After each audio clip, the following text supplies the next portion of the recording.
Assalamualaikum warahmatullahi wabarakatuh. Perkenalkan, saya Silvi Indakawati dari kelompok 3B. Di sini saya akan menjelaskan terkait ASKEP anemia grafis pada kasus kedua. Untuk yang dari kasus kedua, saya mengambil beberapa masalah keperawatan. Yang pertama, nyeri akut.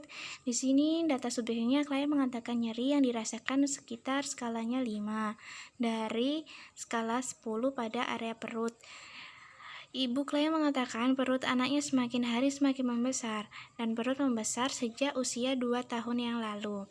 Untuk pengkajian PQRST-nya, nyeri pada area perut karena perutnya semakin hari semakin membesar. Kualitasnya dari kasusnya tidak disampaikan.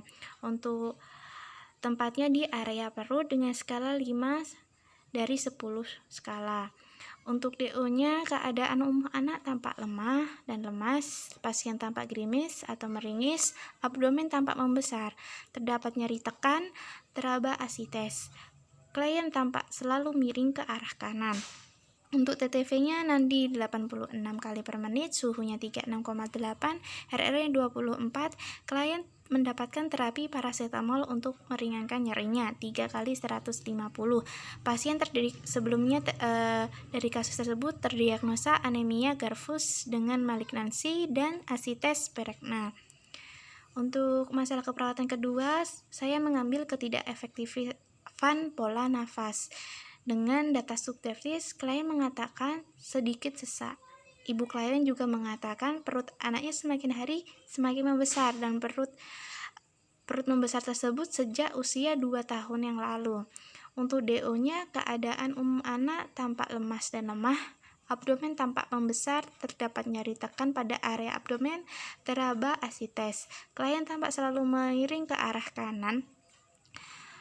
Saat pengkajian, didapatkan data klien terlihat sesak karena perut membesar sudah kurang lebih 1,5 bulan. Keluhan seperti tertimpa benda berat. RR-nya 24 kali per menit. Terdapat penggunaan otot bantu nafas, suara tambahan tidak ada baik ronki maupun wheezing. Nafas dengan spontan. Pasien terpasang nasal kanul oksigen 2 lpm. Klien mendapatkan terapi Ventanic PEG 37,5. Pasien terpasang chest tube WSD di ICS 4 Dextra. Pasien terdiagnosa anemia grafus, malignansi, dan asites perekna. Yang ketiga, saya ngambil ketidakseimbangan nutrisi kurang dari kebutuhan. Dilihat dari DS-nya, ibu klien mengatakan perut anaknya semakin hari semakin membesar dan perut membesar sejak usia 2 tahun yang lalu. Ibu klien mengatakan selama itu anaknya tidak nafsu makan. DO-nya, keadaan anak S tampak lemas dan lemah dan badan klien tampak kurus.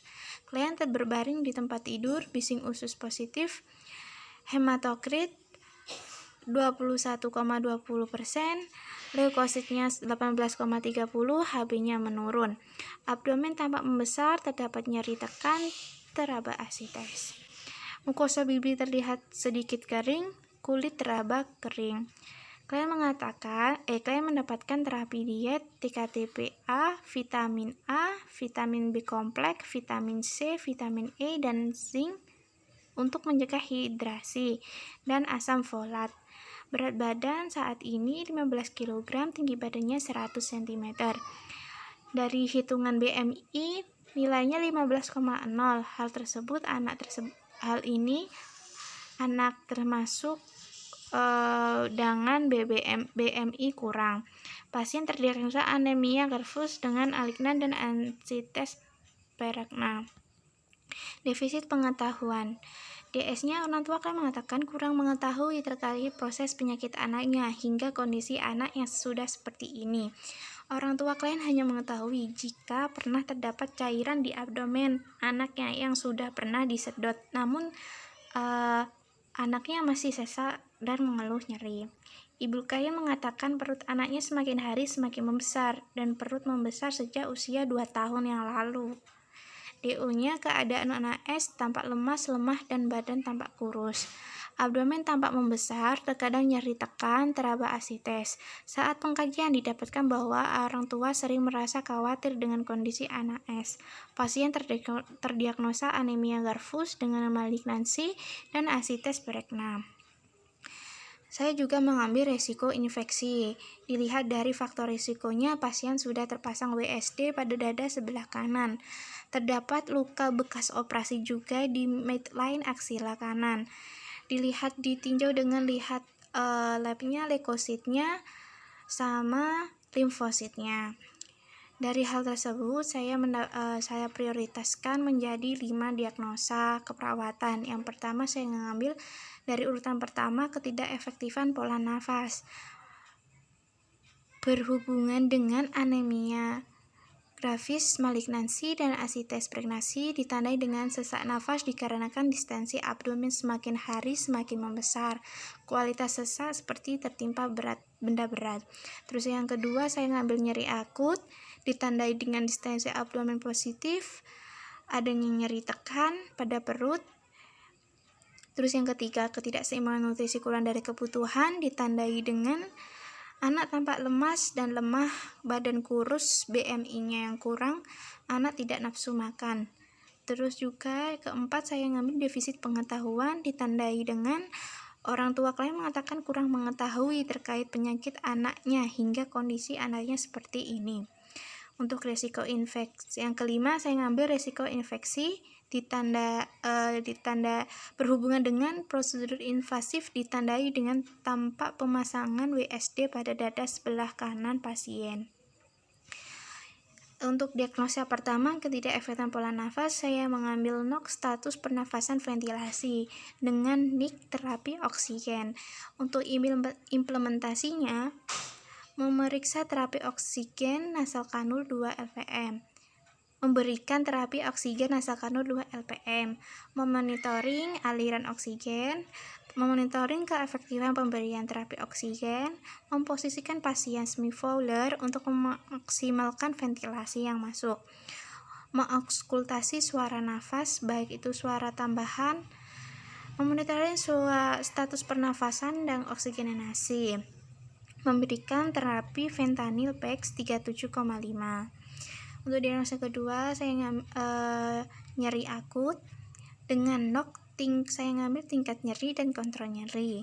Untuk NIC-nya saya mengambil manajemen nyeri dengan implementasi melakukan pengkajian nyeri, mengobservasi petunjuk nonverbal mengenai ketidaknyamanan nyeri, memberikan analgesik terapi obat paracetamol 3x150, menggunakan teknik non-farmakologi dengan distraksi, yaitu pasiennya bisa menonton kartun di YouTube.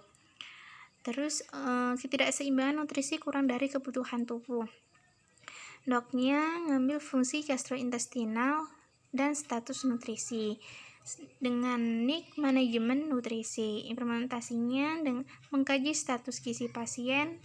Adakah terdapat alergi terhadap makanan? Pasien mendapatkan terapi diet TKTPA, mengobservasi berat badan, memberikan terapi vitamin A, vitamin B kompleks, vitamin C, vitamin E, zinc, dan asam folat.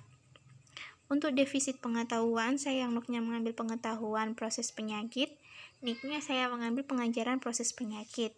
Untuk implementasinya, mengkaji pengetahuan orang tua terkait penyakit anak, menjelaskan ke keluarga mengenai tanda dan gejala penyebab dan proses penyakit. Untuk resiko infeksi, saya mengambil NOK keparahan infeksi, NIC-nya mengambil kontrol infeksi perawatan dan perawatan selang dada. Untuk ISD, implementasinya saya mengajarkan keluarga mengenai tanda dan gejala infeksi dan kapan harus melaporkannya kepada tenaga kesehatan. Kedua, memonitoring terdapat adanya kebocoran udara yang terdengar setelah pemasangan WSD. Ketiga, memposisikan selang dengan aman. Keempat, observasi terhadap gejala timbulnya infeksi dari pemasangan WSD tersebut. Baik, terima kasih yang dapat saya sampaikan. Jika ada salah kata maupun kekurangannya, saya mohon maaf. Wassalamualaikum warahmatullahi wabarakatuh.